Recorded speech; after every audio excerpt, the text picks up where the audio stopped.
Who's MonicaStyleMuse? Keep on watching to find out. How's it going, guys? It's MonicaStyleMuse, and I'm here today not with the styling video, not with the DIY, not with a dancing video, but with a Q&A and just giving you a little insight on who the hell I am. I think it's really important for a lot of subscribers to know who they're looking up to and who they admire, and not that you guys do any of that, I'm just kidding. But I just think you need to know who you're looking up to, and whether you love them or hate them, I think it's good to get an insight of who they are, because you might love me more or you might love me less. And I think that's totally fine. We're all human. We're not meant to like each other all the time. We're not meant to like everybody. But I want you guys to get to know me a little bit better, because I want you to be a little bit more involved with who I am.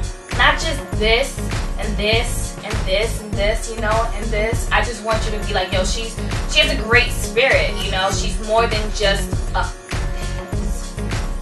Yeah.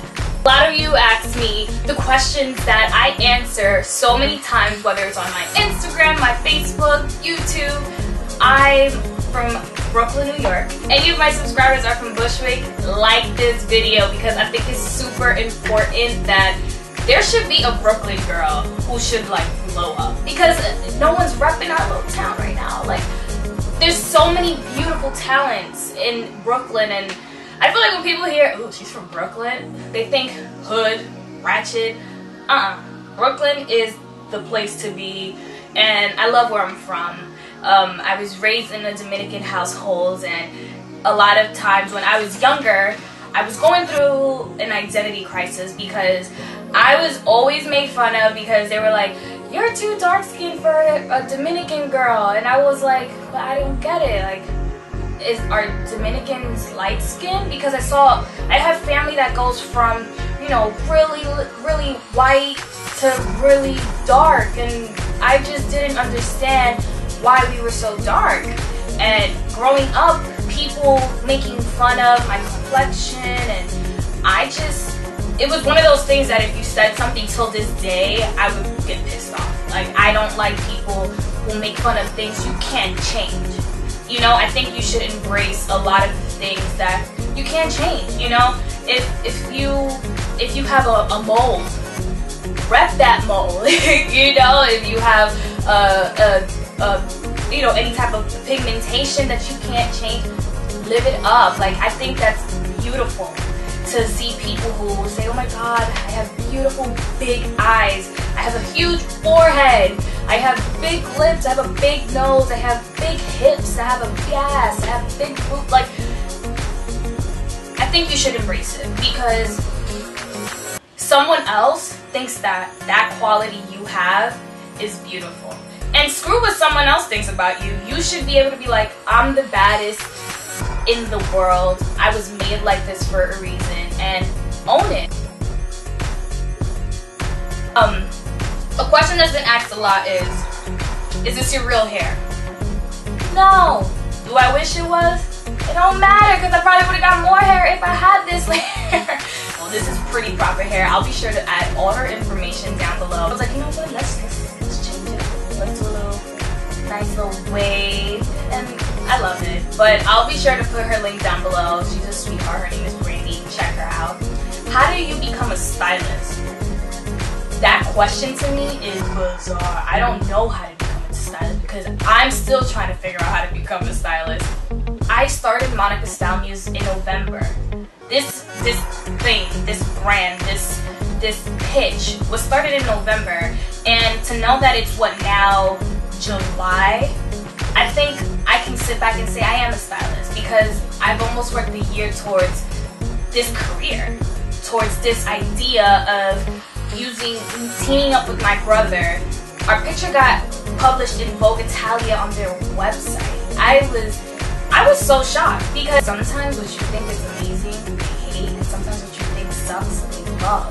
I believe in order for you to want to be in this fashion industry, you have to have some type of confidence. Walk into a room and have someone remember you. That's what I live by. I may not be nobody now, but definitely remember when I walk through a room, you're like, who the hell is that? Even if I don't speak, If I say hello, you should hear your confidence. How do you get numbers? The way I think of it is you cannot be prideful. You have to ask people for help. You have to be interdependent. You can't think that, you know, popularity or marketing yourself or fame or money or success is going to happen by yourself. If you want to market yourself, you need to be serious and you have to be consistent, because people need to realize, okay, this person is serious, okay? And on top of that, for me, I'm very prideful. I don't like asking for help. I can do it all by myself. I don't need anybody. That's not true. You need people. You need help. I'm not saying beg and ask the entire world, but I'm saying utilize who you have around you. You can contact people from London, Australia, New York, anywhere. There's no reason for you to ever think you cannot network. But remember that networking works two ways. What can you offer that person in return? Don't be intimidated. What do you have to look? We all bleed red. We're all human. I think it's really important for people to invest into their craft. Don't rush your craft. Girls have been asking me, oh my god, like, I want to do a channel too, and what do I do? It's not just a camera. It's not just putting on makeup. It's an investment. You have to master your craft. That means Final Cut Pro, Premiere, Sony, iMovie, all that stuff. You learn that. That's a skill. You go home and you practice. I use Premiere Adobe CS5. My boyfriend gave me that program. I was like, huh? I took 2 weeks out of my schedule and I sat home and YouTube everything. I YouTube everything. Like, I taught myself everything. And my lighting, I got it on Maya's Amazon. She did a lighting video and I got those from her. I think it's really important to master your craft. I'll put everything that I use in the description box. I'll be sure to add all my links to every freaking social media I have, from Instagram, Twitter, Facebook. But I love you guys and thank you so much for continuing to watch my videos, because this was not expected whatsoever. But I love you.